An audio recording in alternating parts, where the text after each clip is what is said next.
Hello friends, welcome to Adil's Kitchen.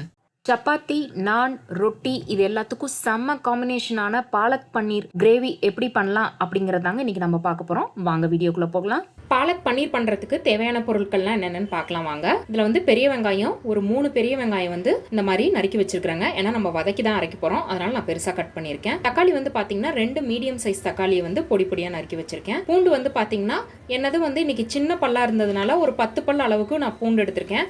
உங்களது பெரிய சைஸாக இருந்துச்சு அப்படின்னா ஒரு 4-5 பல் இருந்தாலே போதும் அதுக்கு. அதே மாதிரி இது வந்து நமக்கு இந்த வெங்காயம் தக்காளி எல்லாம் வதக்கிறதுக்கு ஒரு 1.5 ஸ்பூன் அளவுக்கு வந்து பட்டர் எடுத்திருக்கேன் நான் இன்னைக்கு. அப்படி பட்டர் இல்லைன்னா நீங்கள் நம்ம நார்மல் ரீஃபைண்ட் ஆயிலையே நீங்கள் வந்து யூஸ் பண்ணிக்கலாம்.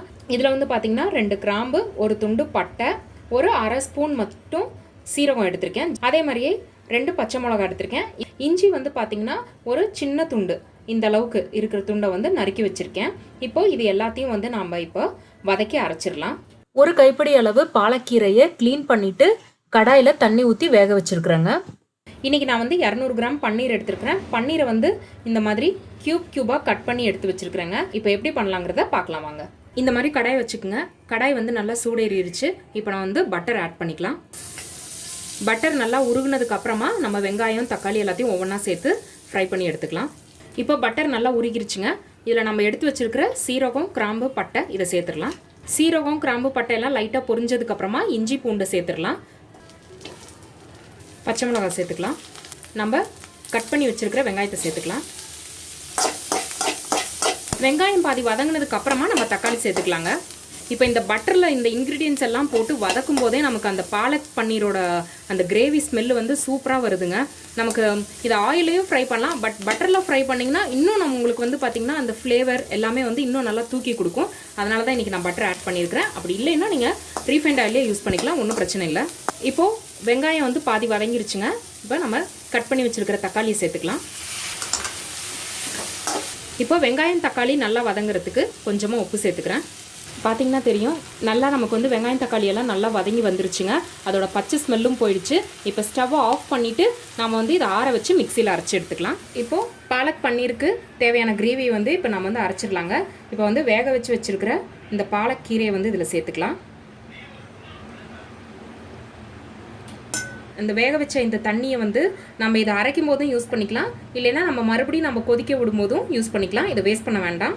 இப்போது நம்ம வதக்கி வச்சுருக்கிற வெங்காயம் தக்காளியை சேர்த்துக்கலாம். இப்போது இது எல்லாத்தையும் நல்லா பேஸ்ட் மாதிரி அரைச்சி எடுத்துக்கலாங்க. இதில் இன்னொரு டிப் வந்து என்னென்னா அப்படின்னா, பாலக் பன்னீர் வந்து கொஞ்சம் திக்காக இருக்கணும். இன்றைக்கி நான் வந்து க்ரீம் எடுத்திருக்கேன். அப்படி க்ரீம் இல்லாதவங்க வந்து என்ன பண்ணலாம்னா, இந்த மாதிரி அரைக்கும் போதே ஒரு 6-7 முந்திரி பருப்பும் தண்ணிக்கு பதிலாக தண்ணி பாதி பால் பாதின்னு சேர்த்து அரைச்சிங்க அப்படின்னா உங்களுக்கு க்ரீம் வேண்டாங்க. அதுவே உங்களுக்கு வந்து நல்லா ஒரு க்ரீமியான கன்சிஸ்டன்சிக்கு வந்து நம்ம கிரேவியை கொண்டு வந்துடும். இன்றைக்கி என்கிட்ட க்ரீம் இருக்கிறதுனால நான் இன்றைக்கி க்ரீம் ஆட் பண்ணுறேன். இல்லாதவங்க முந்திரி பருப்பும் பாலும் ஆட் பண்ணிக்கோங்க. இதை அரைக்கும் போதே கூட போட்டு அரைச்சிக்கோங்க. இப்போது கடாய் வச்சுக்கோங்க. கடாய் வச்சுட்டு அதில் 1 ஸ்பூன் நான் வந்து பட்டர் போடுறேன். பட்டர் நல்லா மெல்ட் ஆனதுக்கப்புறமா நம்ம அரைச்சி வச்சுருக்கிற அந்த பாலக் கிரேவியை வந்து இதில் ஆட் பண்ணிக்கலாம். இப்போ நம்ம அரைச்சி வச்சுருக்கிற இந்த கிரேவி இதில் ஆட் பண்ணிக்கலாம். இப்போது இது கொதிக்கிறதுக்கு தேவையான தண்ணி ஊற்றிக்கலாம். இப்போ நான் கீரை வேக வச்ச தண்ணியே பாதி அரைக்கிறதுக்கு யூஸ் பண்ணேன். இப்போ பாதியை வந்து இதில் யூஸ் பண்ணிக்கலாம். இப்போ தண்ணி ஊற்றியாச்சுங்க. இது கூட வந்து காரத்துக்கு இன்றைக்கி தனி மிளகா பொடி 2 டேபிள் ஸ்பூன் எடுத்து வச்சுருக்கிறேன், அதை சேர்த்துக்கலாம். இது வந்து உங்கள் காரத்துக்கு தகுந்த மாதிரி நீங்கள் கூட்டவும் குறைக்கவும் செஞ்சுக்கலாம். ஒரு 1.5 ஸ்பூன் கரம் மசாலா எடுத்திருக்கேன். உப்பு தேவையான அளவு. நம்ம ஆல்ரெடி நம்ம வதக்கிறப்பே வேறு கொஞ்சம் போட்டிருக்கிறோம், அதனால் இப்போ கொஞ்சமாக பார்த்து அளவாக போட்டுக்குங்க. ஒரு 1/2 ஸ்பூன் சுகர் எடுத்திருக்கேன். இது வந்து ஆப்ஷனல் தாங்க, பட் ஆனால் இந்த கிரேவிக்கு வந்து கொஞ்சம் சுகர் போட்டிங்கன்னா இன்னும் நல்லா நமக்கு ஒரு ரெஸ்டாரண்ட் ஸ்டைலில் இருக்கிற மாதிரியே இருக்கும். ஸோ அதனால் இன்றைக்கி நான் எடுத்திருக்கேன். இது வந்து ஆப்ஷனல், வேணால் போட்டுக்கலாம், இல்லைன்னா விட்டுடலாம். இப்போ நமக்கு இந்த கிரேவி வந்து கொஞ்சம் கொதிச்சு வரட்டுங்க. அதுக்கப்புறமா நம்ம லாஸ்ட்டாக இறக்குறதுக்கு முன்னாடி பன்னீர் போட்டுட்டு அப்படியே ஒரு 2 நிமிஷம் விட்டுட்டு இறக்குனா போதும். அதனால் இது இப்போ நல்லா கொதிக்கட்டும். கொதிச்சதுக்கப்புறமா நம்ம வந்து பன்னீர் சேர்த்துக்கலாம். ஒரு கொதி வந்ததுக்கப்புறமா நம்ம க்ரீமை வந்து சேர்த்துக்கலாங்க. இப்போ ஒரு கொதி வரட்டும். இப்போ கிரேவி ஒரு கொதி வந்துருச்சுங்க. இந்த ஸ்டேஜில் வந்து க்ரீம் ஆட் பண்ணிக்கலாம். இன்றைக்கி வந்து பார்த்திங்கன்னா நான் ஒரு 3-4 ஸ்பூன் வந்து க்ரீம் எடுத்திருக்கேன். அதை இன்றைக்கி நான் சேர்த்துக்கிறேன். நல்லா கலந்து விட்டுக்கலாம். இந்த க்ரீம் வந்து பார்த்திங்கன்னா ஸ்வீட்லெஸ் க்ரீம் தாங்க.